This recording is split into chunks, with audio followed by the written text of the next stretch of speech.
Hello everybody and welcome back to another video on my channel. Today's video is going to be a little bit different. You can see here that there is just a bunch of different stuff. But this video is pretty much just going to be sort of showing off what I normally bring for anting trips and such adventures, I guess. What is normally useful for collecting ants, just, if you're out in the field and all that. So, this is just sort of everything that I bring. Okay, well, I should rephrase that. This is everything that I can bring and normally do bring, but some of the stuff is just stuff that is generally helpful and stuff that I don't normally bring. So, yeah. So this is just pretty much how to set up your anting adventure kit, kind of, an ant collection kit. Okay, so we're going to start off with a very easy one here. Get that out of the way. That would be these things. You can probably already guess what these are if you've been keeping ants for a while. These are test tubes. Now, I was way too lazy to actually, take one of these out and put cotton. There we go. But pretty much you'd put a cotton blocker in here, on this end, actually. I'm just showing you, hold on. Okay, like this. Pretty much I have a bunch of test tubes like this inside of my backpack. This is mainly for collection of a queen of a colony, but you can also collect smaller colonies within these type of things. But what I use to normally collect colonies and other things like that in the wild is over here.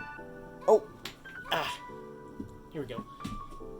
This right here is an aspirator, a very dirty one at that. I need to clean it out. You can see this thing is just extremely useful overall if you're collecting any type of insect, because all you have to do is just suck on this tube here and put this tube right over the insect that you were trying to collect, and it'll go into this little vial here, and you can just do this constantly. For ants, this is very easy to collect larger colonies of small ants, but when it comes to collecting bigger colonies of any ant, I'd probably recommend bringing multiple vials for that type of action, like these ones here. These are 9 drum. These normally work for most aspirators. This is normally what you get, actually, or these are normally just 2 of these, but I recommend buying way more than just 2 because you'll more than likely lose them. I've lost so many of these, I can't even tell you how many I lost. Next thing up is over here. Oh, there we go. This is honey. You may be wondering, why would you bring honey? But it is for bait. I personally don't do this, but many keepers, including some friends of mine, normally bring some type of sugary drink or sugary something, like Biformica's... what are they called? The ant nectar stuff that Biformica sells, honey, or even granola or something like that. And they normally leave these out near colonies, near like entrance holes that are inactive, to try and lure out whatever ants are out in there, so you can check out what species is in the area. Of course, so as I said, you can not only use, honey or anything else, you could also use something like, like a chocolate bar, or literally just a piece of meat. But I recommend using something that is easily holdable, like, a small chocolate bar, maybe that, maybe some honey. But, yeah, pretty much anything that is sugary. Alright, so next up, we got this big thing. This is a spade. This is a nice little shovel that I use. This is very good for digging up colonies. I've personally dug up quite a few colonies. I know some people aren't exactly a big fan of that, but personally, I think wild catching is a good way to collect smaller ant colonies and big ant colonies. Normally I try not to take out established ant colonies from the wild, so normally I'm digging up just small, non-established colonies. But still, this here is very, very good for collection. I highly recommend anyone gets this piece of equipment here, because it is very, very useful. Next up on the list is going to be just a general bag. I don't really have any like 2-gallon or 1-gallon bags. This looks to be about almost 2 gallons, but I just pretty much took an old version of this here. It isn't really filled. But yeah, carrying bags is also extremely useful. I have caught so many colonies using just bags.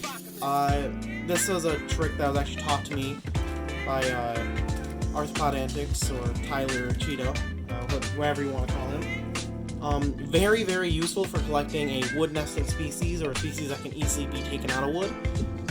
Also good for collecting, you know, colonies that are underground that you can collect using these. This, rather. So yeah, it's generally just a very good thing to have this and this with you at the same time. Also, if you find a wood nesting species, this is also just great to have. Here's one of the more experimental pieces that I'm going to be using. This is a small vacuum that is supposed to be used for like a keyboard or something. So far, working on my other ants that are over there somewhere, out of shot. It has worked great for stopping escapes, actually. Easy to collect a bunch of them if I take off this. You can see there's a little bit of mesh here. You can then take out, and there's a little chamber here. This mesh stops ants from getting to the filter, and it's very easy to just reassemble, like so. And probably something else that would be useful to bring a bag here for, because, I mean, bags are always useful for a lot of things, but not that way. So yeah, I don't know if this is actually going to be good, but this is also something that you can try, just generally. It's pretty good for just ant cleanup overall, so I just recommend buying this anyways if you ever have large colonies that love to escape. Alright, next up is going to be knives. Now, of course, it's not exactly legal in some states to actually carry knives. This is actually one that my dad made, specifically for me, because this has a different use, but I'll be talking about that in a second. But knives can't exactly be legal sometimes. So, you know, take this bit with a grain of salt, but, you know, bring a knife if it is in fact legal. Here in Wisconsin, there is no restriction on bringing any type of knife to, or carrying any type of knife, no matter the length, so that's why I have this huge Bowie knife here. It's very useful for cutting away vegetation, also for breaking open pieces of wood, which is exactly what this knife here is made for. For a little hammer, possibly, or a little hit there, so that it can actually, you know, break open wood. It's not very blunt, you know, look at that, or sharp. In fact, actually, not sharp at all. So, this, I don't even know if this would count as a knife, to be honest, but it's a bladed type thing. So yeah. Another thing that I recommend, this is for, I don't really have it here, but it's going to be a hammer. Hammers are very useful for when it comes to breaking open pieces of wood. It's very good and very easy to collect. Not good, rather. It's just very easy to collect large amounts of ants, like carpenter ants, just by breaking open and hitting pieces of wood. I know one of my friends, he uses that method, and it's worked pretty effectively on finding large colonies of Camponotus pennsylvanicus, I can't speak! Camponotus, Novaworkanthus, Camponotus, everything Camponotus, pretty much, were very easy to find just by smacking random pieces of woods in the, in the woods. So, yeah. Next up is just general stuff that you should bring anyways. Water. Water is very, very good.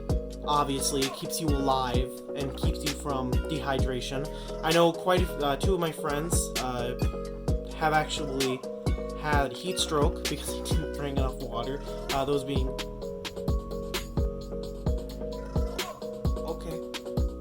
Those being T-Bone and Tyler, or Arthropod Antics, and Stateside Ants, whatever you want to call them.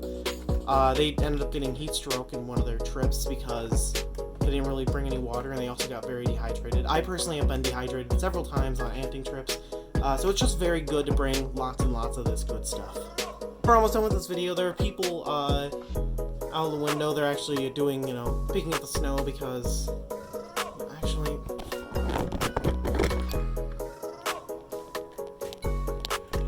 there's snow outside. It may be spring, but there's still snow. And the last bit of a piece of equipment that I have to say, I'll move that a little bit, is over here. I don't know if I got my head in view. I don't think it doesn't really matter. Food. Bring food. It doesn't really matter. It doesn't have to be sandwich. This is like the closest thing that was easily wrapped up that I could bring. Bring food. Sandwich. I don't know. Candy. It's honestly just up to you. Just make sure you bring food if you're going to be out for a very long time. Normally I'm out for a couple hours, possibly even the entire day, just looking for ants out in the woods, or even going out and collecting ants. It's just good to bring food, water, the essentials pretty much, some type of protection like a knife, or something that can kind of act like a knife. Even this could act as a weapon if you ever are in nature and you're, you know, in a little bit of a issue with, I don't know, bears or something like that.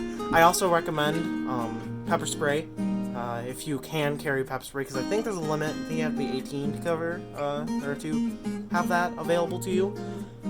But yeah, that is pretty much it. Hope you guys enjoyed the video. Like the video if you liked it, dislike it if you dislike it. A little bit different, you know, a little bit more of a tutorial style video. But yeah, subscribe if you're new, and I'll talk to you guys in the next video.